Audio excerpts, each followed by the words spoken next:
And we're back to more Ace Attorney Investigations 2. Sebastian has left the building, and, well, let's just say his dad is not gonna win winning Dad of the Year or anything like that. But we're getting close to finishing this, and I'm hoping we're gonna finish this in this, video. I'm gonna keep going until we finish anyway, because we're so close. We're gonna get the best. He's gonna get debunked. I've seen just how hard he tries, and yet you refuse to even acknowledge it. That kid is no good, you see, no matter what he does or is told to do. Prosecutor Edgeworth, I shall leave this offering to the goddess of law to you. Deliver her divine judgment against Blaze the Best. Yes, that was my intention. From the beginning. If there was a burn mark on the conductor's face, then Blaze the Best must be hiding it. What was he wearing during the auction? That is the key to revealing the truth. Well then, allow me to hear your answer. Please show the piece of evidence that proves the culprit had a burn mark on his face. Let's look at Karen's testimony again. She mentioned there was a wavy wig, wasn't there? There were two wigs. If you would recall Miss Jensen's testimony, there is still one point that remains unexplained. Two types of wigs had been prepared, one of which was left unused. Do you mean the wavy wig? What are you talking about? It was something Miss Jensen found when she switched places with the victim. What does something like that have to do with the burn? Inside the costume trunk, Miss Jensen witnessed two wigs. One of them had been used by Miss Jensen to make her look like the victim. Now then, just what was the other wig used for? It doesn't seem like it was a spare wig. There's no need to overthink it. Just compare the attire of the true culprit, the conductor, with that of Blaze the Best. Don't stare at me like that! Don't you think there's just one spot where there is a huge contradiction? Specifically around his face. So that's not a wig at all! Indeed, it was no wig. Blaze the Best, it was your fake beard.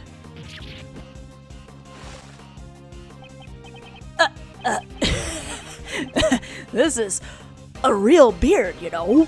Don't tease me like that, Edgeworth. Your son must have realized the truth before anyone else. That's why he was trying so desperately to protect you. You were also worried that he would tell the truth. Isn't that why you drove your son away from here? Because he knew that his father was hiding a burn under his fake beard. Blaze the Best. How about you remove that fake beard of yours? Because you'll never be the best like the judge's beard! Oh, whoops. I missed that part, sorry. Damn, son. A burn mark! Prosecutor Edgeworth, justice has been served before the goddess of law. For that, I give you my thanks. I should be the one thanking you. Blaze the Best, I hereby announce my verdict. You shall be taken into custody for the murder of Jill Crane. Whew! We did it! Mr. Edgeworth, thank you very much. I'm so happy that you believed in me to the very end. There's no need to thank me. As a prosecutor. No, as a friend, I simply wanted to save you. Prosecutor Edgeworth, I bring good tidings. It seems that former Chairman DeBest has been safely detained in the detention center. However, the search for the murder weapon, the auction gavel, continues. Blaze the Best is a shrewd man. There is a good chance that he has already disposed of it. There is also one piece of testimony that concerns me. Blaze the Best mentioned that the only thing he did not fake were the letters. What do you mean? First, he found this letter in Jill Crane's clothes. Then he also found this letter on Kay, who was unconscious in the storeroom. The contents of the letters seemed to suggest that the two had been corresponding with each other. So there was another person involved. Which is why Blaze the Best assumed that the two were working together. Ridiculous. That can't be right. After reading the two letters, he decided to pin the crime on Kay for a day. In order to cast suspicion on her, he planted one of the letters in a noticeable spot. The deceased Jill Crane's left breast pocket. Isn't that just an excuse? Yes, that is what I thought as well. It may have simply been a last-ditch effort to save himself. However, before the stern eyes of the Goddess of Law, these are all trivial matters. His crimes shall certainly not go unpunished. With this, I have finally fulfilled one of my long-standing missions. Judge Courtney, will you tell me what you know? Why did Blaze the Best murder Jill Crane? And what lies hidden behind this case? Yes, I don't mind. You have the right to know everything. Long ago, Jill Crane was in love with a cameraman. That man was pursuing the black market auction as a journalist. And then, before he could reach the truth, he was erased. The feelings and the items Miss Crane inherited from her beloved brought her to the auction. She had come to exact revenge on the conductor, Blaze. Although, in the end, she was the one who was murdered instead. I see. So that's what happened. While the Goddess of Law cannot condone her actions, we have succeeded in her goal of bringing Blaze the Best crimes to light. So Judge Courtney's goal was to expose Blaze the Best this entire time? And reveal the dark secrets of the PIC. By the way, what happened to the young prosecutor? We have been unable to contact him for some time now. Do you have any idea where he might be? I had not been truly working for him, so... I see. I feel very sorry for him. What you should be sorry for is the fact that he was kept in the dark until now. No matter how cruel reality is, he will have to accept it. If he can't, he won't be able to walk his own path in life. Ever. A father's influence is not something that is easily erased. Again, Ace Attorney Investigation 2, Father Issue Edition. However, I'm sure he will be able to change from here on out. Yes, that's right. Surely, you must be right. Will I, too, be able to walk my own path in life? Oh man, Kay still hasn't remembered her stuff. Kay, is your body alright? Yes, thanks to you. I'm so sorry, even though you're my patient. You ended up getting suspected because of me. Ouch! You can't just take care of the patient's body. You gotta take care of the heart, too. That's my granny. Kay, how are your memories? I feel like I'm on the verge of remembering something. Well then, I shall take my leave here. I will be presiding over Patricia Rowland's trial. That would be the trial for the murder of Horace Knightley. Who's in charge of the defense? Miss Crane was supposed to be her defense attorney, but now that she has passed away, we are currently arranging for a replacement defense attorney. Jill Crane has been in charge of Patricia Rowland's defense. There seems to be a connection there too, possibly. I'll also have to get in contact with Sebastian quickly since he's the prosecutor in charge. Well then. Please wait. What about Mr. Edgeworth's prosecutor's badge? What will happen to his prosecutor's badge? With the chairman's arrest, the PIC is no longer functional. So I cannot answer that question easily. Perhaps one could say only the Goddess of Law knows. But that's... You don't need to worry about me. This is the path that I have chosen. It seems you have no plans to change it either. Of course not. I chose this path to seek the truth. With the departure of Blaze the Best, the law has once again returned to our hands. If you truly desire to continue the prosecutor's path, I am willing to assist you in reclaiming your badge. I appreciate the sentiment, but I must decline. I did not relinquish my badge with half-hearted feelings. I see. It seems that our paths of law will continue to run counter to each other. Until our paths cross once again, I shall have you hold on to that badge. That was my intention from the start. Francesca's like, However, on occasion, the goddess of law is quite generous. Please return this notebook to its proper owner. Kay's promised notebook. It seems this was scheduled to be put up for bidding at the black market auction. The name Kay is written on the notebook.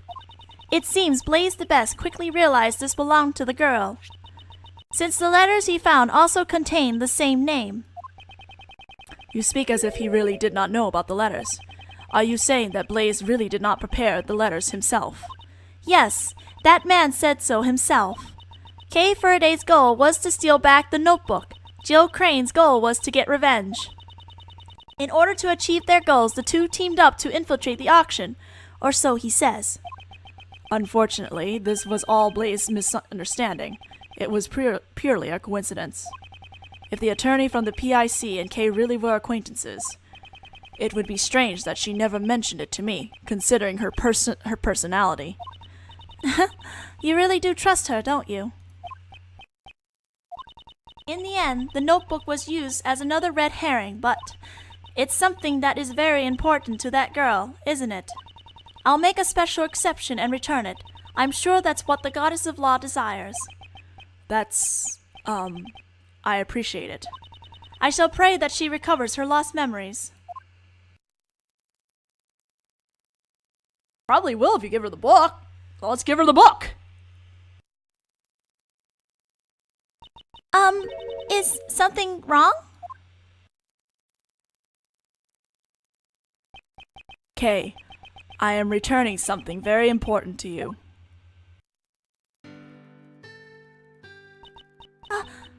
This is... Always greet people with a smile, even people you don't know. Never cry in front of strangers. Look, Daddy, I wrote them all down. Yep, I'll be sure to follow all of our promises and become a hero just like you, Daddy. That's right. There was one more. I forgot to write down the most important promise. Promise number 5. Always try your hardest to learn about things you don't understand. I'll be sure to remember. I'll never ever forget them.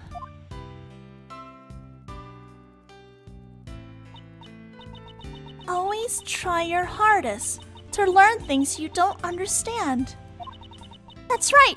I am... God damn it, that freaking emote sprite movement. I am the great thief who steals the truth. K for a day. I'm the second Yatagarasu and Mr. Edgeworth's assistant. Oh, look at that confidence. Kay, you remembered. It's kind of embarrassing, though. Thank you so much. It's all thanks to you, Mr. Edgeworth. Even when I lost my memories, you are still always trying to save me, right? It seems you're back to normal. Wow, Kate, you've gotten better. Your health comes first. Now you can relax. Just make sure you don't run off and lose all your memories again. Miss Jensen, Dr. Young, thanks for worrying about me. Hey, if you're feeling all better, how about changing back into your old clothes? I washed your clothes for you, Kay, so they're nice and clean. These clothes. Wasn't Detective Gumshoe holding on to them? He said forensics was done with them, so he gave them back to me. Have they revealed the results of the analysis yet? To be honest, I actually didn't think to ask about that. Now, more importantly, let's hurry up and get you changed, Kay. Still, isn't it better if we do not remove her bandages? She should be fine now. Kay's just bumped her head. She didn't really have any other major injuries. Then why was she so heavily bandaged? Better safe than sorry. A pound of prevention is worth an ounce of cure. That's my motto. What a troublesome model. Come on, Kay, let's get you dressed up over there. Oh, it's good to see you back. Now, this is definitely what a great thief should look like. A smile certainly suits you best. In the past, and now as well. Miss Karma, thank you for coming too. I only came because Scruffy asked me to. That's Scruffy. He also wanted to see your energetic self again. Gummy, what happened to Gummy? Who knows? Maybe he was disgusted with the man who willingly threw away his prosecutor's badge. Detective Gumshoe. I must be going soon. I'll be taking these ladies in for questioning. What's going to happen to the two of them? One aided in the murder of an attorney, the other forged an autopsy report 18 years ago. Those crimes definitely won't disappear. Of course, I will mention in the court that they were being blackmailed by Blaze. We'll be just fine, as long as Granny's by my side. We're invincible. Well then, take care. And our group continues to get smaller and smaller, and Lotta's still here. Now then, Kay. Sorry to ask so soon right after you regain your memories, but I have some questions. Sure, ask me anything you want. What were you doing on the day you lost your memories? Oh, on that day, I was asked to come to Gourd Lake. I don't know who called me there, though. As I was watching the moon at Gourd Lake, a person in a red raincoat approached me. Whoa, Gourd Lake! All of a sudden, he used some kind of drug to knock me out. What? What is she saying? The place where Kay saw the moon was at Gourd Lake. When I woke up, it seems I somehow ended up on the roof of the Grand Tower. My mind was still in a daze, so I stumbled around for a bit. That's when I found the person in the red raincoat collapsed. I was startled, and when I stepped back in panic, I fell from a high place and got knocked out cold again. And when I woke up, all my memories were gone. The person in the red raincoat, who exactly was that person? Oh yeah, I was certain that I saw them walking in midair. Somehow this is all starting to make my head hurt. Please calm down. You're just a little confused because you've only recently gotten your memories back. Most likely, this is the main cause of your confused memories. Your memories of two places! Yeah, that's really odd. Like, seriously, what? This is probably the main cause of your confused memories. You saw the moon at both the Gourd Lake Park and the Grand Tower rooftop, which led you to confuse the two places. Huh? But aren't they totally different places? Even if I was in a daze, do you really think I'd get them confused? Most likely, there was something at the Grand Tower which led to your confusion. Let's look at the cherry tree here. I think there was probably a cherry tree at Gourd Lake. The Grand Tower rooftop and Gourd Lake have 2 points in common. They both have a cherry tree and a food stall. Now that you mention it... Your memories were confused because you had been in 2 similar locations. The person that you first saw could not have been walking in midair. They were simply walking on the ground of Gourd Lake Park. You must have gotten that scene confused with the Grand Tower rooftop. So that's what happened. How dare they steal the memories of a great thief? They'll pay for this! Nevertheless, I wonder who that person that assaulted Kay was. The person in the red raincoat who appeared at Gourd Lake. Why do we have a... What's that noise? It sounds like it's coming from the storeroom. Mr. Edgeworth, let's go check it out! What's this? My shutterbud senses is tingling. I'll smell me another scoop. You're still here. That's what I was wondering about too. Alright, so what just happened in here? God, this case just continues on even though we finished it. Mr. Edgeworth, this walkie-talkie thing here is what's beeping. This transceiver. Why do I feel like I've seen it somewhere before? It's still beeping! Mr. Edgeworth! I'm not particularly familiar with this sort of device. Come on, we have to answer it! Here goes! Hello! Edgeworth speaking! Kay, please don't just answer it on your own.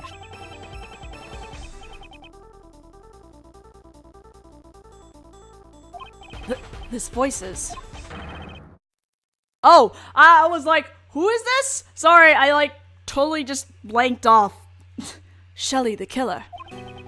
I congratulate you on resolving the case. However, can you truly say in good conscience that it has been solved? Are you aware of the mastermind who is pulling the strings behind this incident? Why do you know about the incident? That's not important right now, wouldn't you agree? Right now, we're discussing the mastermind behind this case. I've had an inkling that such a person existed even before you said anything. After all, there was evidence to suggest that someone had used Kay to disrupt the investigation. Huh? There was? So, who's this mastermind? I would like to hear your thoughts on the matter. Would you kindly show me the evidence that indicates the existence of a mastermind? Let's see. No, not that one. There were 2 letters, right? Let's look at the victim's letter. It was the letter that Kay allegedly sent to the victim. Come to think of it, I don't remember writing that letter at all. Who could have prepared this letter? I, too, am quite curious to know. So you're not the one who wrote the letter.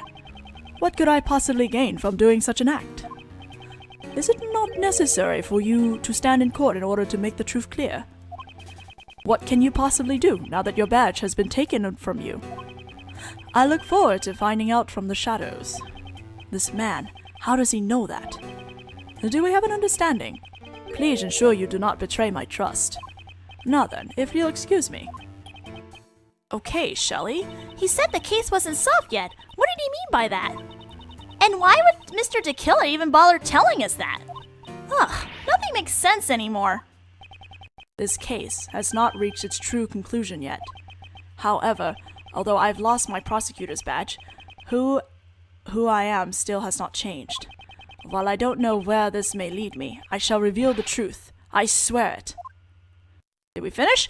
We finished! Awesome! We are now heading into case 5, but we're gonna save that for the next video to make this nice and easy and not awkwardly cut.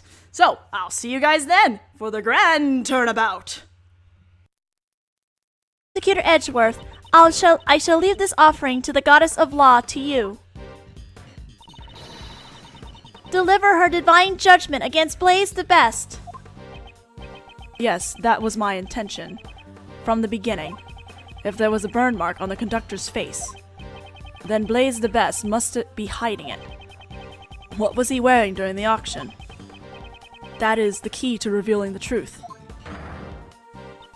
Well then, allow me to hear your answer.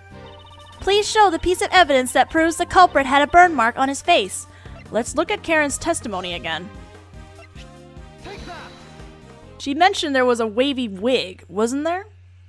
There were 2 wigs.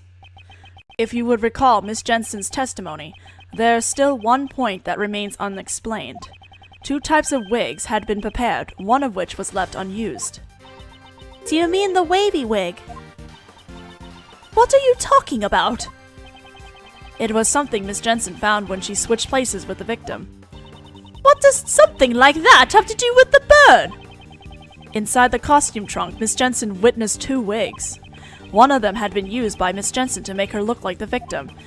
Now then, just what was the other wig used for?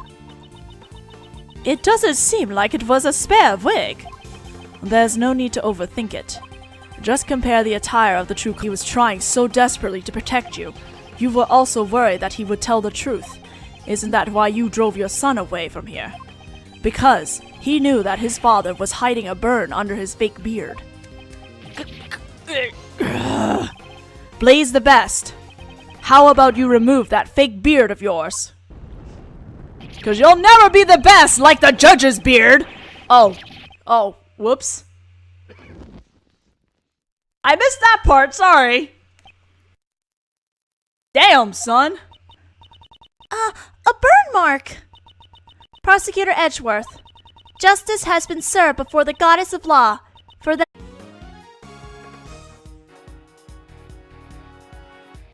And we're we're back to more Ace Attorney Investigations 2.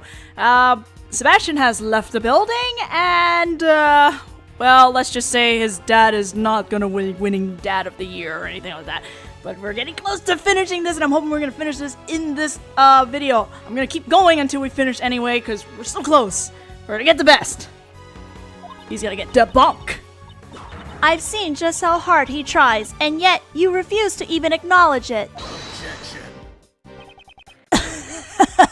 That kid is no good, you see, no matter what he does or is told to do. Press Hulpert, the conductor, with that of Blaze the Best. Don't stare at me like that! Don't you think there's just one spot where there is a huge contradiction? Specifically around his face. So that's not a wig at all. Indeed, it was no wig. Blaze the Best, it was your fake beard.